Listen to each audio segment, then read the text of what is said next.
ఇచ్చిన ఘనత తెలుగుదేశం పార్టీది. అవునా కాదా అని మిమ్మల్ని అడుగుతున్నా. ఇంటింటికి మరుగుదొడ్లు కట్టించిన పార్టీ తెలుగుదేశం పార్టీ.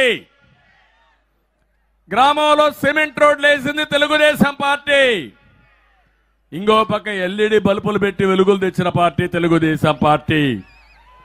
కడాన చెత్త నుంచి కాంపోస్ట్ తయారు చేయడానికి షెడ్లు కట్టి ఆ కార్యక్రమం చేసి అన్నిది చేశారు. 5 ఏళ్లలో గ్రామాల్లో ఒక పని చేశారా అని మిమ్మల్ని అడుగుతున్నా. సర్పంచులకి, స్థానిక సంస్థలకి అధికారాలు తీసేసిన వ్యక్తి ఈ జగన్మోహన్ రెడ్డి. వాళ్ళకి ఇచ్చే డబ్బులు కూడా కొట్టేశాడు. కడాన వాళ్ళకి అధికారాలు లేవు. మళ్ళీ నేను ఒకటి హామీ ఇచ్చాను, స్థానిక సంస్థలకు అధికారాలు ఇస్తాం, వాళ్ళని గౌరవిస్తామని చెప్పి మరొకసారి మీ అందరికీ హామీ ఇస్తున్నా. ఇంకో పక్క రైతులు గోను సంచులు కూడా ఇవ్వలేడు కానీ ఇప్పుడు రైతు భరోసా అని మాట్లాడతాడు. సొంత బ్రాండ్లతో మద్యం పేరుతో మీ రక్తాన్ని తాగే వ్యక్తి ముఖ్యమంత్రి. నేను అడుగుతున్న తమ్ముళ్ళు, తెలుగుదేశం పార్టీ హయాంలో 60 రూపాయలు క్వార్టర్ బాటిల్, ఇప్పుడు ఎంత?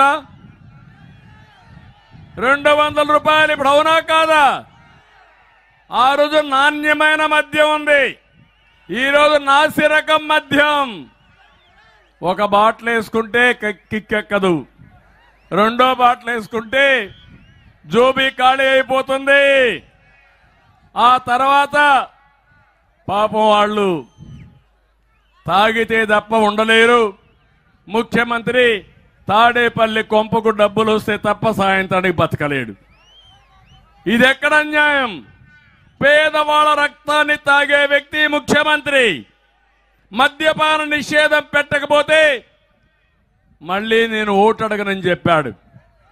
నిన్న అంటున్నాడు మళ్ళీ నేను అన్ని చేసేశాను, 99% చేశారని మాట్లాడతాడు. ఇంకో పక్క 9 సార్లు కరెంటు ఛార్జీలు పెంచారా లేదా అని మిమ్మల్ని అడుగుతున్నా. 56,000 కోట్ల రూపాయలు కరెంటు ఛార్జీలు పెంచాడు. చట్టమే లేని దిశ, చట్టం పేరు చెప్పి మహిళలకు రక్షణ ఇస్తున్నా అని చెప్పి మాట్లాడతారు. అసలు చట్టమే లేదు, అలాంటి దిశ చట్టం అడ్డం చెప్పి మాట్లాడే పరిస్థితికి వచ్చాడు. బీసీ, ఎస్సీ, ఎస్టీ, మైనారిటీలకి నేను అడుగుతున్నా, మీకేమైనా 1 రూపాయి ఇచ్చాడా? ప్రత్యేకంగా ఏమైనా చేశాడా? ఇక్కడ ఈ జిల్లాలో యానాదులు ఉన్నారు. నేనే ఆ రోజు యానాదుల కోసం ఐటీడీఏ పెట్టి వాళ్ళని ఆర్థికంగా పైకి తేవడానికి నేను ముందుకు పోయాను. కనీసం 1 రూపాయి ఇచ్చాడా అని అడుగుతున్నా.